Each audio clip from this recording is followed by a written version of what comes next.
Welcome to the first participatory budget session here in Asbury Park. This was spearheaded by Councilwoman Chapman, and our committee members Paul and Chris are here this evening. So what we're going to do tonight is run through all the presentations. We're going to try to keep them to about 3 to 5 minutes each, and then we're going to be able to vote. The voting will be available from now until the end of March, and there'll be ballot boxes like that here this evening. You can vote tonight. You can also vote online, and there'll also be a ballot box in the lobby. And this is a very new and fluid process, so bear with us if we have some hiccups. But we had a lot of applicants, a lot of ideas, really great ideas I'm really excited about. I wish we could do them all. The council has allocated $250,000 for this process. So if the highest vote getter is only a $100,000 project, we'll go to the next one. So we'll do as many as we can for $250,000. And we've already gone through a process of due diligence. Everything on here is no more than $250,000. So everything on here fits into our budget. We want everyone to vote on the project they want and not to worry about the cost of it, because the cost of it the city is going to bear. All right? So first up is bike repair station. My proposal is for bike repair stations, and I have a picture of one. They're about the size of our parking meter stations, a little bit smaller.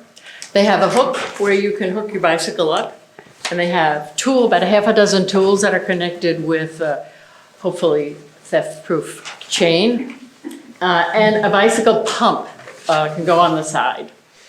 They will cost about $2,500. My proposal for the budget is to purchase 3 of them, put one down on Ocean Avenue, one at the Transportation Center, and one on the west side, which probably would end up near Springwood Park someplace. And so the total for this project is about $7,500. Any questions? Thanks, Debbie, our first one. All right, our second presentation is going to be Gabriella for the boat ramp launches and docks. So I'm Gabriella Cuccinata. I live on 209 Avenue. My proposal is to restore the concrete docks on Deal Lake and to add an easy dock kayak launch on the east end of Deal Lake. So Deal Lake is one of Asbury Park's treasures, and it's a hidden treasure to many people. It occupies 158 acres across 7 municipalities. It's the largest lake in Monmouth County and one of the largest in the state of New Jersey. Boating, fishing, birding, all those activities occur all the time to many people, but not that many people from Asbury Park. So this is a view of Deal Lake in the early 1900s. It was actually very much utilized at that time. There's a postcard from a boating rental place in 1906. There was actually a regatta in 1908. So it was actually really utilized a lot back then. So the boat ramp that we have in Asbury Park right now is adjacent to the 7-Eleven on 7th Avenue. It actually is a ramp for motorized vehicles. It's not really meant for kayaks. You can put a kayak in, but it's a little bit awkward. So it's challenging because there really is no dock. So you're sort of like wiggling back and forth. There is also no traffic light at 7th and Main Street, which I have almost gotten hit numerous times trying to drag my kayak on wheelies across the street because people are coming off the Deal Lake Drive really fast and they're like, oh, right? So it's a little bit dangerous as well. And parking is limited there, especially on weekends when you have trucks with their boat trailers. So this is a view of where the current Asbury Park boat ramp is and the proposed one, and that actually, the exact location would have to really be further discussed with the city engineer and actually the company. So moving on to the next slide. So the benefit of having a second access point for Asbury Park is it would make it easier and safer for entry of people with using paddleboards and kayaks. It also could be ADA compliant, so people that are in wheelchairs, elderly people. I actually get my 92-year-old mother on the lake, and it takes 2 people, and it's not very easy, and we're very nervous about it.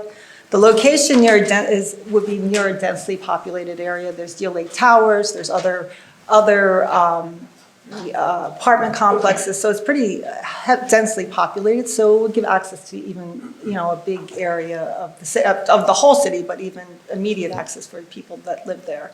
And as a visible location would create greater awareness of the lake and for tourists who are visiting.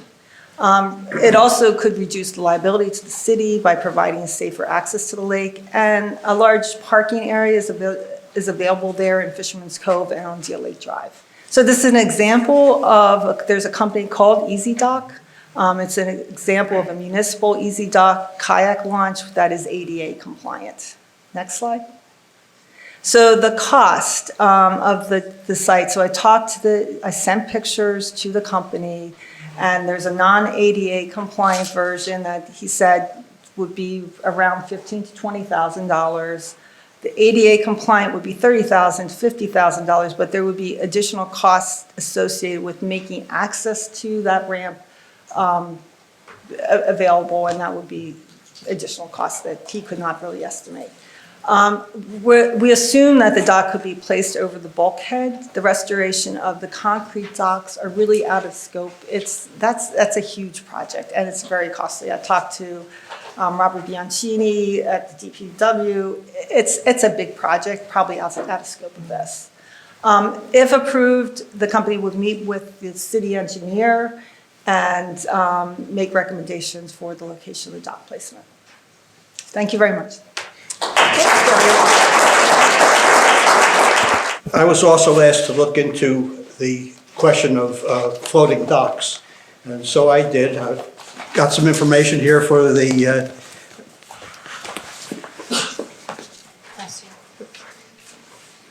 pass one down. I also talked to the same company that Gabriella did, Easy Docks, and we came up with a little bit different scheme. We came up with a floating platform, and it could go in Deal Lake, it could go in Sunset Lake, it could go in Wesley Lake, it could be moved around, and I priced it out with them, and I also priced out if the city decided to build their own dock, I also priced out and have a small detail about it. And the prices on the docks, similar. The dock would be approximately 8 feet by 19 feet.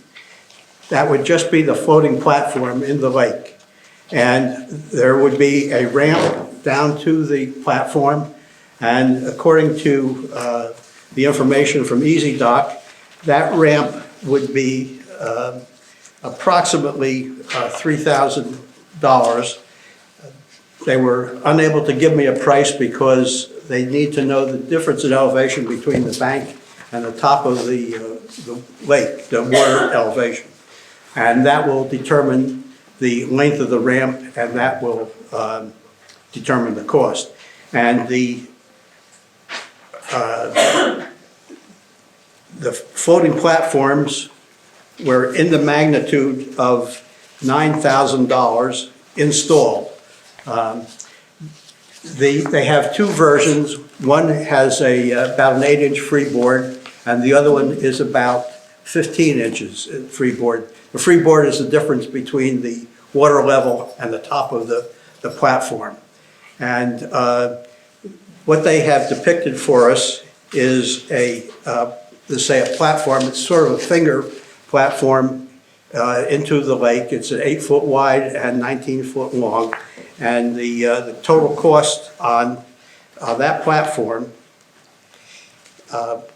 plus they just estimated the ramp, and the total cost with that estimated $3,000 ramp is $12,177.50. And because it is a municipality, and the municipality belongs to an outfit called Sourcewell, there's a 5% discount, which is included in that $12,000 figure. I also went on, let me show you.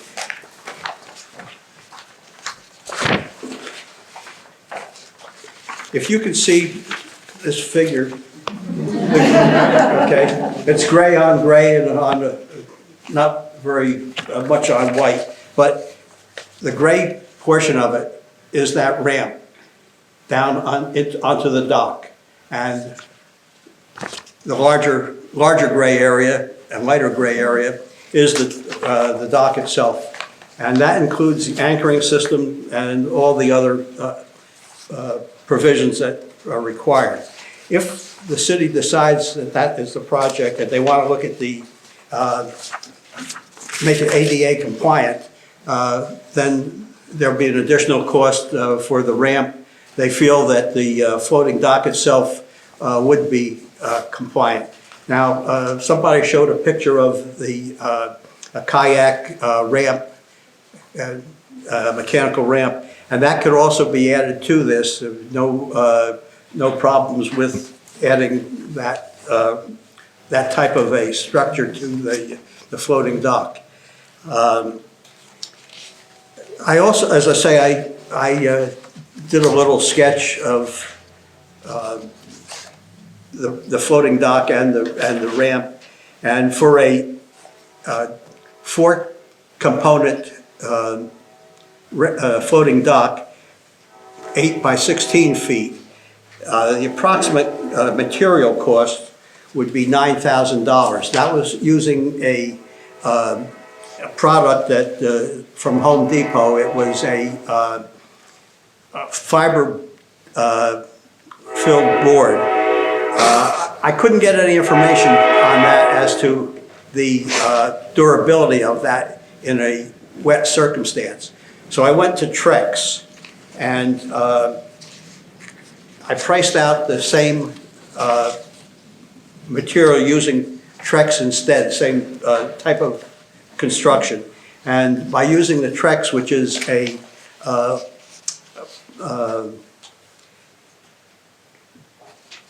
it's a fiberboard, but it has a plastic component in it, we would add another $2,600 to that, which would bring the total for material only to $11,600.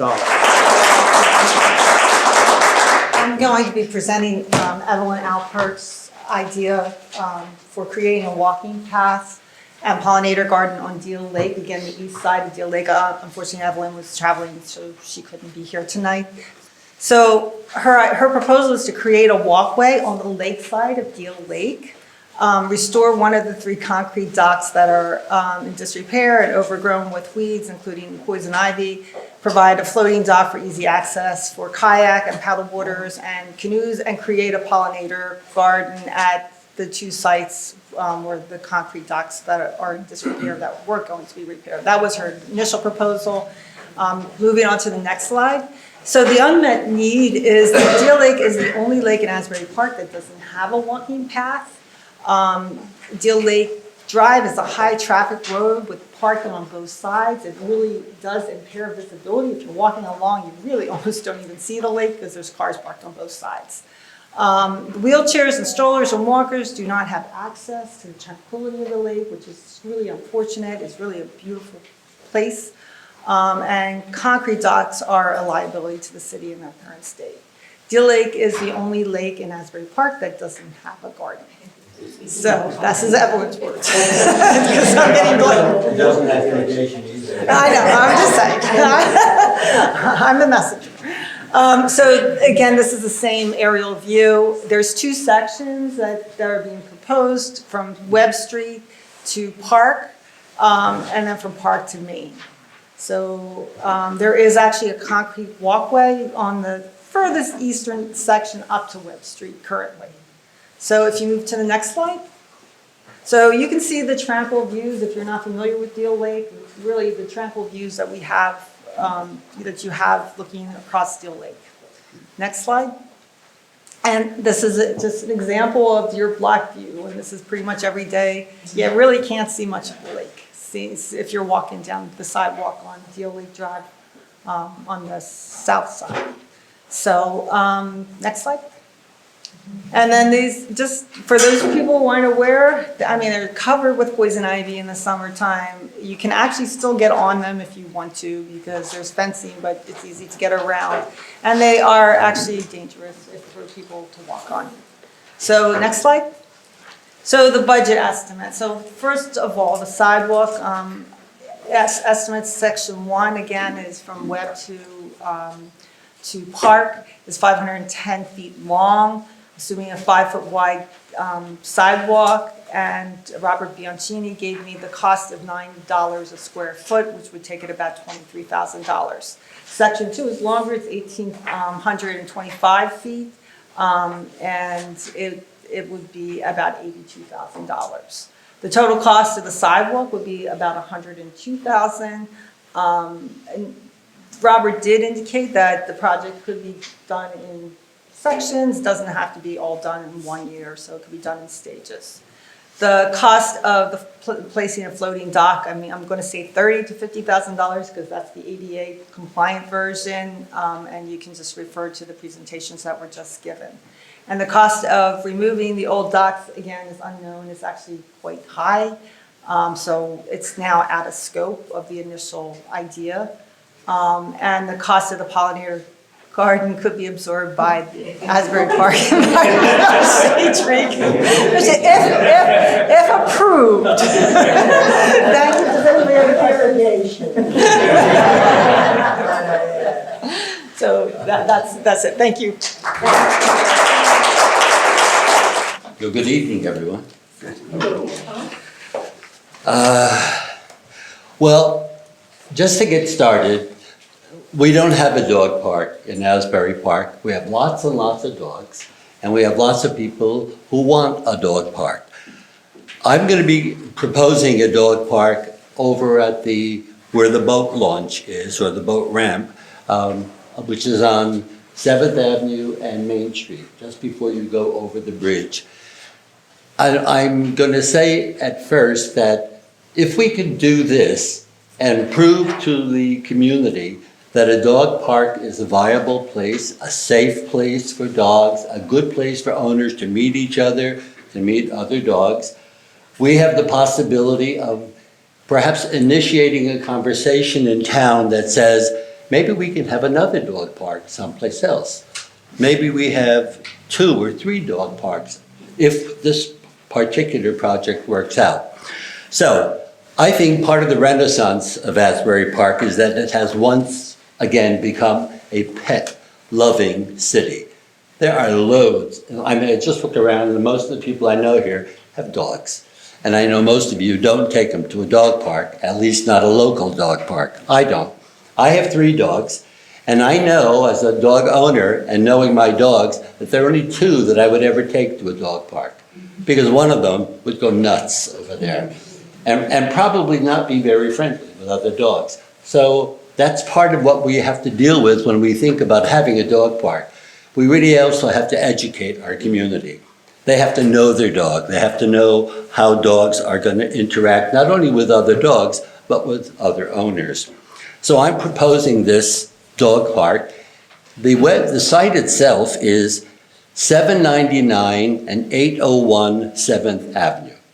And it's right where the boat ramp is, and there's a semicircular driveway there. To the right of that, coming off Main Street, is a very large space of land that is covered with about 14 or 15 beautiful trees. Most dog parks that you go to, if you go to any of them, are empty of trees. It's just bare, and it's hot, and it's cold. Well, that's not going to be the case over here. And we're going to protect the trees. We've got plans to put fencing around them, put rocks there, put mulch there, so that when the dogs do what they always do, pee, they won't pee on the trees. They'll pee on places where it can be taken care of. We've worked in collaboration already with the DPW, and they're on board. They're willing to help us in any way possible, not only just in terms of protecting the trees, but also waste stations, which are very important. The Shade Tree Commission is going to remove the circular garden that's there right now. And all those plants are going to be replanted around the perimeter of the dog parks. There will be two of them.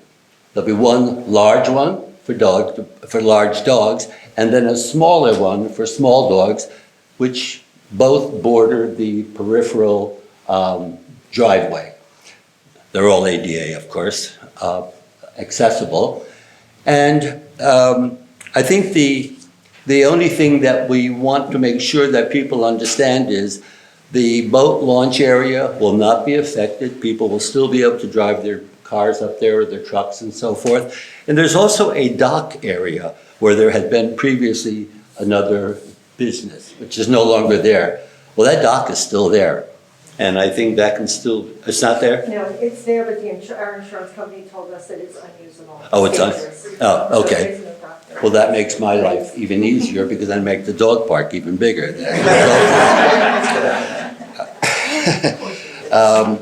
There's a water source already there because we do have a garden, so that makes it perfect for owners and for dogs. Because we have that tree canopy and we also have an open air canopy, we're going to have benches and chairs and tables so owners can come and relax, so they can meet each other, so that they can just enjoy the idea of having a safe place to walk their dog.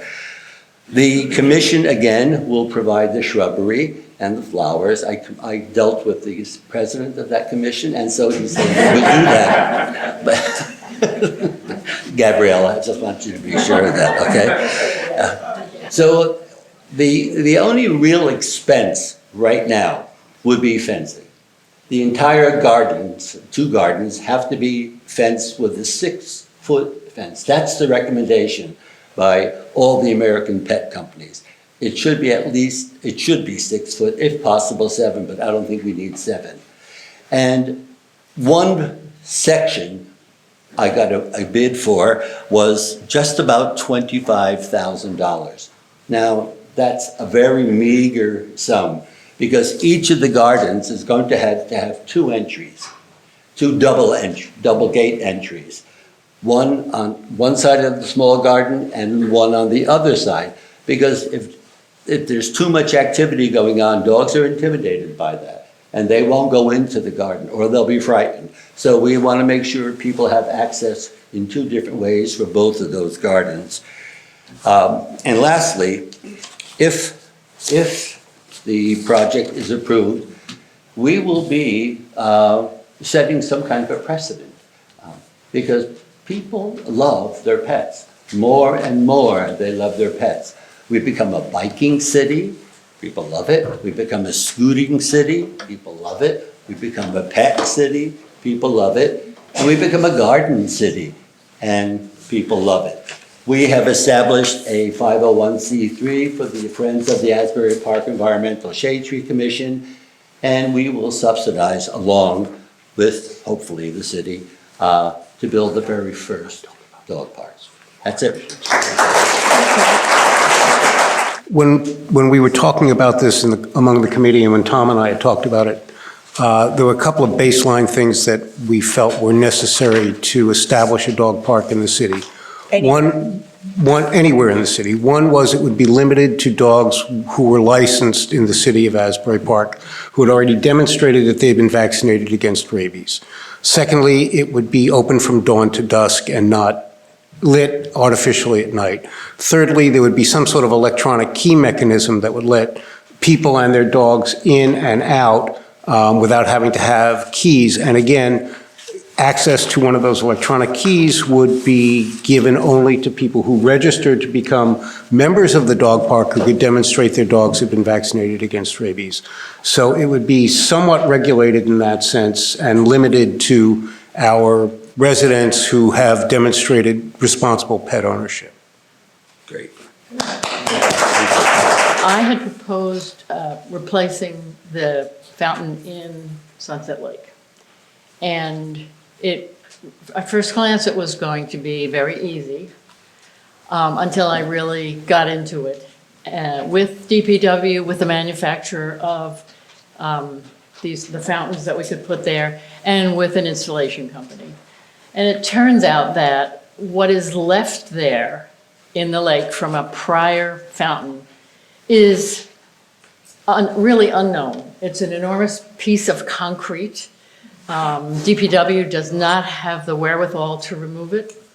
The electricity that feeds that particular old fountain is fed by a powerhouse on the side of the lake where the Veterans Park is. And that brings 220 out to the old fountain. So all of that has to be dismantled, and then hopefully we could put a floating fountain in there. But, there's always a but. The floating fountain requires a minimum of 4 to 6 feet of clear water. And we don't know how deep Sunset Lake is there. We don't know how that cement block is attached. It doesn't move in a storm, so anyway, my proposal for the participatory budget would be to allocate probably $10,000 to get an engineering company out there to look at what the heck we've got, how deep the lake is it viable to put another fountain out there, and then in next year's participatory budget, maybe we could put a new fountain. If not, we'll put a statue on the cement block. I don't know. All right, that's my fountain. Thank you, Kim. My statue project has to do with the Bradley statue. There was a lot of conversation a number of years ago about taking the statue down. Many people find it offensive. The other side of that argument was we could use it, leave it there and use it as a learning experience, a teaching and learning experience. So I'm going to read you, this is the kind of thing that I would get a bronze plaque for made. This is what it would say, but it also is a justification for what I'm talking about and why we should do this on the statue. James A. Bradley designed the original streetscape of Asbury Park. With no formal training, most agree he did an excellent job providing wide streets which funnel the ocean breeze westward. He provided public transportation and all the amenities a tourist town in the 1880 could envision. However, James Bradley also espoused a racist attitude toward the blue-collar population of the city. Hotels were not for people of color, and the people who labored to make Asbury Park an extraordinary city were marginalized. This racist attitude continued through the Jim Crow years and beyond. It is only today, in the 21st century, that we see a more equitable treatment of our population. We continue to strive toward a totally inclusive city. So I would propose a plaque to put on the statue that would say that, so that the statue would remain, but people would realize that we acknowledge the racist history in Asbury Park, and we're proud to be overcoming it. I've gotten 2 proposals on the cost for such a plaque.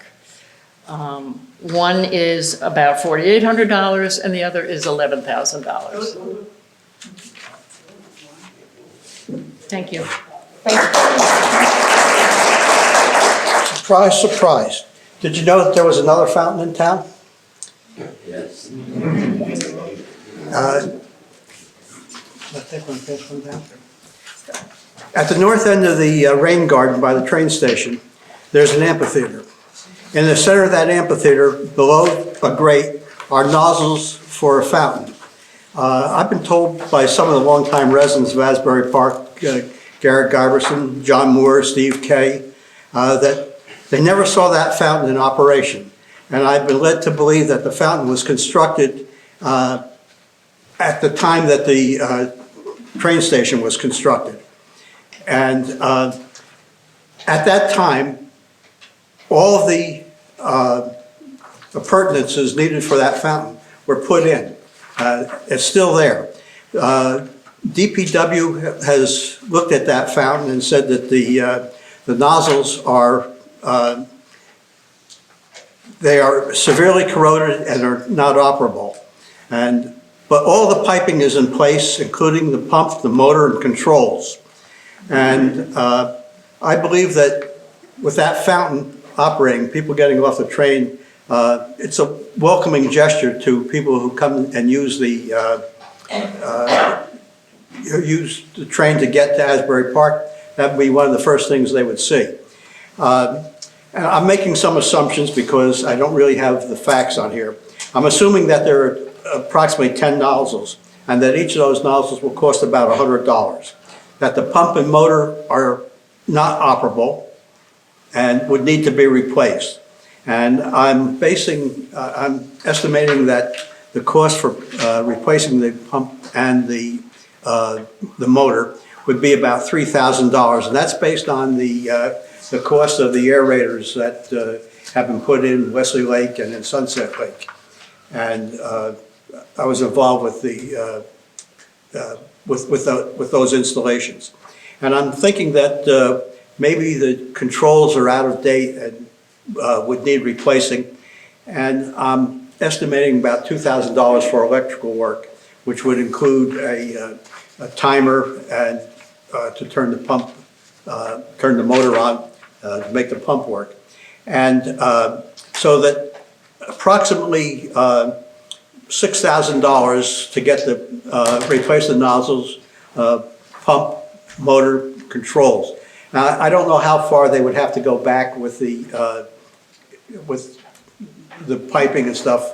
I'm assuming that the piping is in good shape or reasonably usable. And if this project is considered to move forward, then at that time we go into a little bit more detail as to the cost of a pump, a motor, nozzles, and all that type of thing. But everything is there, even though it's not operable. And I have no idea, and neither does any of the people that I've spoken to, as to why this was never put into service, but it never was. So, as I say, if we look at this at a later date, we can certainly get a better cost analysis of what it is. But I'm estimating that it's going to take approximately $6,000 to get this up and running. Thank you. Thanks, Dan. Well, I just want to say I think this is an amazing process, and thank you. We have such a committed municipality here.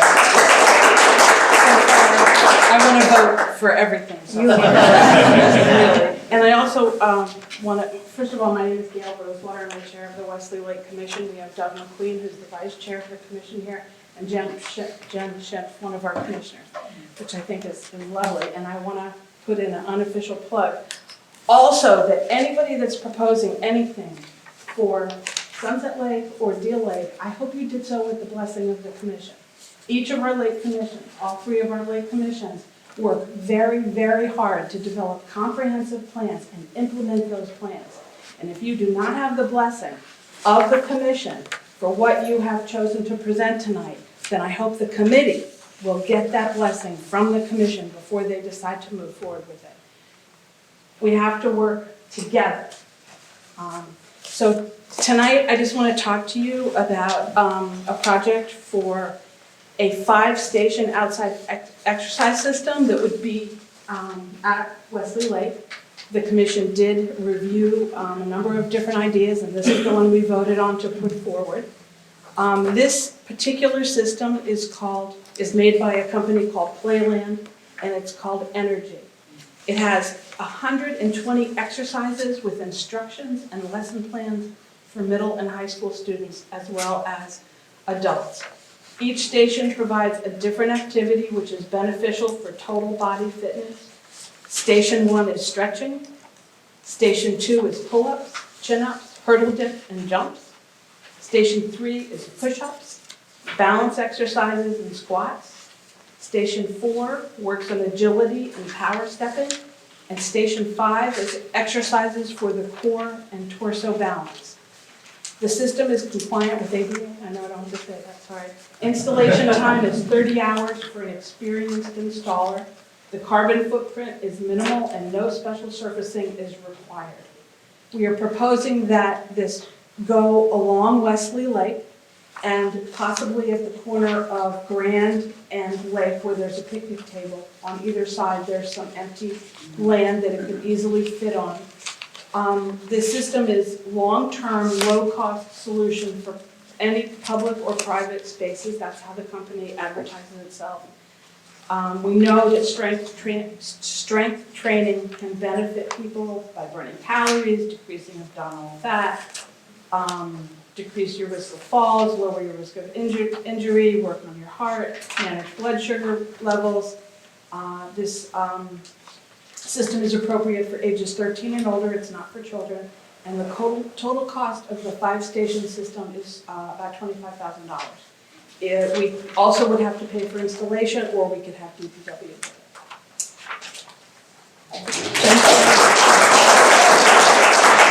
I'm here on behalf of the Sunset Lake Commission, and we're proposing funding up to 5 site-specific art benches that are both practical and beautiful, mainly for Sunset Lake Park, the jewel of the city, as the start of an AP art bench project to encourage enjoyment of the pastoral beauty of the park.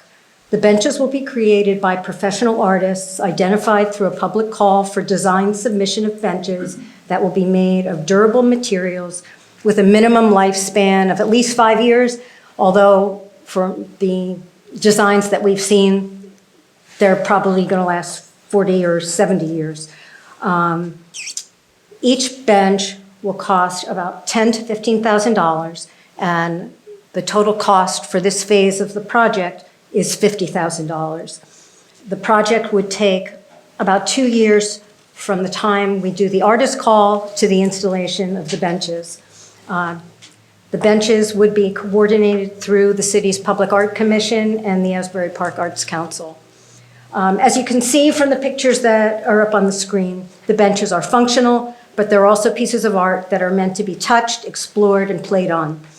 The benches will be designed to enhance their chosen natural surroundings, may be playful, thought-provoking, framing a view, or simply a wonderful piece of art. You can see all of the possibilities, different materials, different purposes, some to convey messages, some to spotlight the beauty and the physical features of a location, and some with interactive properties to further engage the viewer, and some simply for their beautiful design.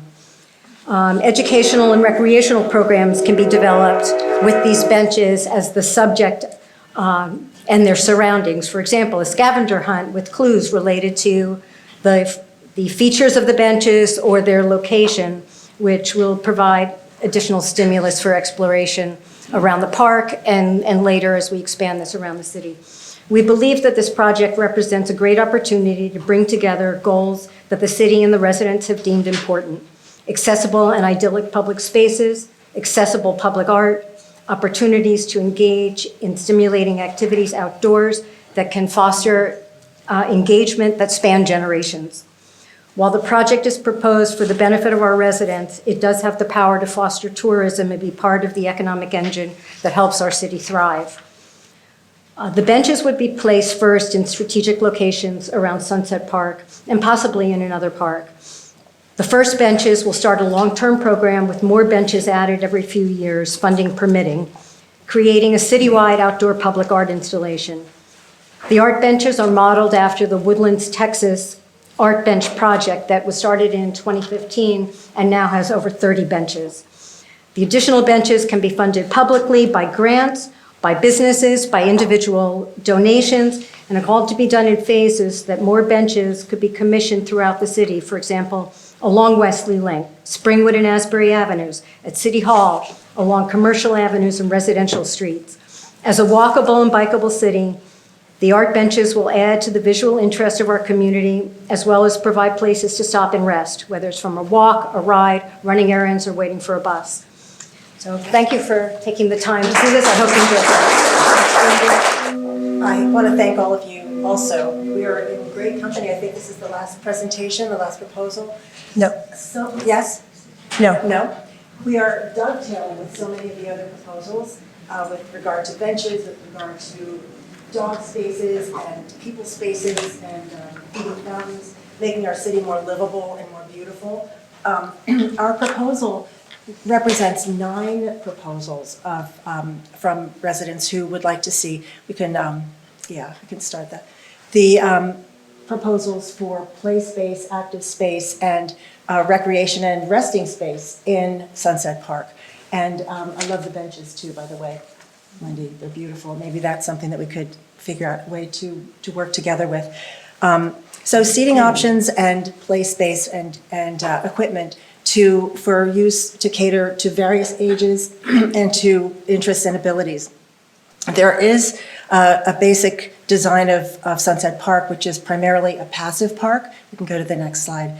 But with regard to the way that it's designed currently, we believe that the section closest to Main Street, one of the wedges, could accommodate the kind of play specifics that we're talking about. With regard to baby swings, adult swings, climbing structures. If you want, you could even go on ahead. We're talking about approximately $50,000. There's a woman on a swing. There's a very rugged-looking play area. There's so many options of the types of play equipment that could be constructed in Sunset Park. We had examples from all over the world, from all over the country and all over the world, that are artistic, that are interactive, that are beautiful, that would blend beautifully into the park itself. And so most of the residents, or I would say the majority of the residents in Asbury Park, are not owners of a lot of property. They don't have backyards, they may be living in apartments, whatever the ages that they are. So our park can function as their backyard. It is really a place, a destination that everyone can go to, whether it's caregivers watching children play or whether it's adults sitting and interacting. So an all-age active space or interactive space, including equipment for climbing, stretching, swinging, bouncing, pushing, pulling, and comfortable seating. There could be two areas: fitness equipment for 13 and up, a section with outdoor fitness equipment for adults and teenagers only, pull-up bars, which also dovetails into Gail's suggestion, pull-up bars, push, pull, balance, and other equipment to promote cardio and muscular endurance, strength, and agility, and signage as to how to use the equipment, and then play equipment. And it could all be blended together. Play equipment with swings, slides, climbing structures, and other equipment that caters to children of all ages, and benches and tables so that people can sit, talk, play cards, interact. And in summary, an active community play space for all ages designed to encourage physical activity, socialization, and fun for everyone in the community of all ages and abilities. $50,000 approximately. Hi, folks. Before we start, I just want to say this is amazing. I mean, my husband and I have been here for 22 years, and I don't see why we shouldn't do all of this. I think we should be doing all of this. It's about time. And whether it's this year or next year, I mean, these are great ideas that just make the city better. And I think, yeah, I mean, I would love to see all of this happen. It's amazing. It's amazing. So, what are we here for? So we're here for an event space on St. John's Island, and it would be like a covered area on St. John's Island. So the idea came from, we're going to look at the images up here, and St. John's Island is right off of the Grand Avenue Bridge, small island in Sunset Lake. And no, we did not consult with the Sunset Lake Commission. We apologize. We will do that immediately. But we've been on there a bunch of times. We've taken our dog for walks. We've gone over there on bikes. And, you know, it's an amazing space, you know, and it really is like this beautiful moment, this kind of neat sanctuary surrounded by water that, interestingly enough, isn't about the beach, right? You look west, you look over the water, you look at the footbridge, the sunsets are spectacular, and you see people occupying that space in a whole variety of ways. And so we started talking about, you know, is there a more meaningful use of that space than something that's just sort of haphazard? And when we started talking about it, we were talking about how, you know, Ocean Grove has its boardwalk pavilion. And we thought, you know, what if there was a pavilion there that allowed for a whole host of events? Maybe it was weddings, maybe it was performances, poetry readings, whatever it is. You know, maybe it's even something that allows the city to, you know, if there's a designated use permit, it allows them to sort of monetize it, you know, on certain occasions or for specific events. Let's say you were using it for a wedding. But you look at, you know, images like this, there's a tremendous amount of land that gets used. It can certainly host a number of people. And is there a way that we can think more purposefully about that island and make it this kind of heart, in the heart of this amazing park and this amazing lake that needs a new fountain and needs new benches and all of these great things? And so we started thinking about just landscape, and sort of how do you begin to sort of create different zones. And these are a lot of inspiration images that, talk about, like, for example, big picnic tables or great art benches, great pathways that allow for sort of different types of occupation. Even that, go back one, even that image in the lower right, that idea of some sort of like platform that might elevate you so that, you think of, it sounds cheesy, but the Instagrammable moment with the lake in the backdrop, somebody up there taking a picture. It's a really sort of special place to be sort of right over Sunset Park. That led to this discussion of like, what could it be? So you can go to the next. It's like this simple, not all of these are simple, I'm an architect, but simple open air pavilion that really is just a covered space, a place that shields you from inclement weather or from incredibly hot sun, a great place to have a moment, a reception, an event, a concert, something like that. And so we thought something that wants to be simple, wants to be timber framed, wants to be built sort of, out of sort of local sustainable materials, and something that is really just kind of an open air moment. So we took that, go to the next, and really that led to this idea of, coming right off of that bridge into this kind of cluster of tables, rocks, benches, something very sort of landscape that then pushes out into more of an open lawn area. We'd leave all the mature trees, they're all beautiful, clean up the scrub along the side, and then terminates into maybe these two pavilions that nest next to each other. So either for small and large events or just kind of a play on size. And that way, when you're sitting there looking out, you are looking out on the water at the footbridge, and it really is just a beautiful, beautiful moment. So, cost-wise, who knows? No, I think the reality is if we're just focused on the pavilions, and there's already some concrete there, we'd be doing a simple concrete pad, simple timber structures. We're probably talking somewhere between about $50,000 and $75,000. The rest of the landscaping, we would dip into the ESTC budget, because Tom has already promised. He's going to install it all.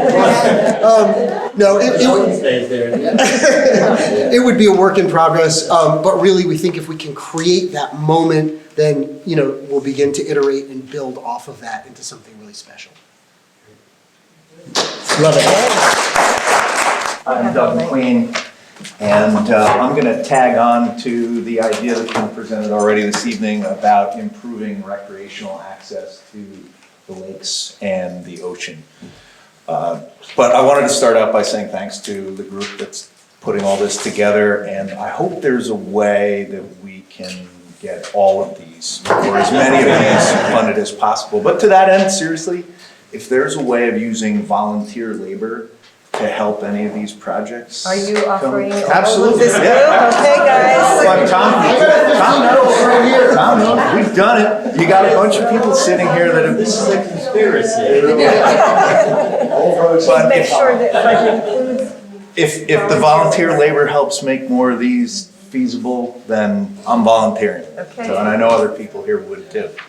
So to get around to the proposal, it kind of dovetails with some of the suggestions you heard about docks and water access. The proposal is to add several kayak and stand-up paddleboard racks in 3 different areas around the city. One at the park on 7th Avenue and Main Street near the boat ramp. They're not very large, so I don't think they would interfere with the placement of a dog park. But then also 2 on the beach to provide ocean kayak and stand-up paddleboard access to the ocean. Because a lot of people have kayaks and stand-up paddleboards, and sometimes they're quite bulky and difficult to move around and bring back and forth to home. So if people had a place to store them, they could improve their recreational access in the water. The design of these racks is fairly simple. I'll hold up a couple examples. They tend to either be like a lattice design or a fir tree design with a main post and some side posts off to the side. People would be responsible for chaining or locking their paddleboard to the rack. They're either made out of wood, aluminum, or PVC, and the cost varies the cost will vary depending on how big you make them. If you can make them big enough to fit about 10 or 15 paddle sport boats, like either kayaks or stand-up paddle boards, they might cost about $2,000. But if you break it down, they're about $200 per paddle craft, let's say.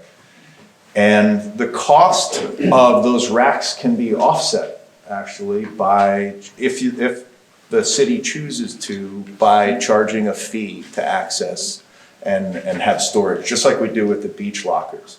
Now, it'd be great if it was a public amenity and they were free, but to help offset the cost of providing them, I did look into other towns that do it. There are kayak racks in Allentown, or Allenhurst, there are kayak racks in Belmar. I came up, Kathleen Muma also submitted some suggestions, and we found a whole list of cities. In fact, I started running out of, or I started running off the page with the list of places that provide these kind of racks, everywhere from Virginia Beach to the Outer Banks to up in Massachusetts, that they all do this. So the city would have to decide whether or not they wanted to charge. I would suggest that in the beginning, if you make it free and it becomes oversubscribed, then you charge for it, or you then charge for it and use the money to build more. But in any case, the whole idea is to provide these racks in those locations. And like I said, they're modular, so you could build a small one. If it gets used, build another one. Following year, if they continue to get used, you can build a bigger one. But they're fairly modular, and it fits in, dovetails with the whole idea that we've heard tonight, that we want to improve recreational access to the water. So. Awesome. So I'm actually blown away by all of these presentations, all these ideas. Everything was so well thought out. I want to vote for every one of them too. Do you want to say anything, Tracy? So voting's going to be open starting tomorrow through March 31st. Tonight, right here? Anyone here can vote tonight, yeah. You can also go to cityofasburypark.com/ballot and get the online ballot tonight. So this is what the ballot looks like online, which our IT department, Joe and Nate, and Sonia, Director of Communications, worked on setting up for us. You would essentially go over here, and there's a drop down where you can choose from any of the presentations that we've seen tonight, and also correlate with the same numbers on the paper ballot that everyone should have. And then we are looking to make an announcement at the April 12th council meeting with who the winners are. Thanks to our committee for pulling this through. To Tracy, to Donna, to Sonia, to my fellow council people, Yvonne and Amy, John Moore and Angela, and Jackie Sharp, who's hiding over there on our committee as well. So thanks, everybody. Thanks to all of you for engaging and pulling this together with us. Thanks, everyone. Have a good night.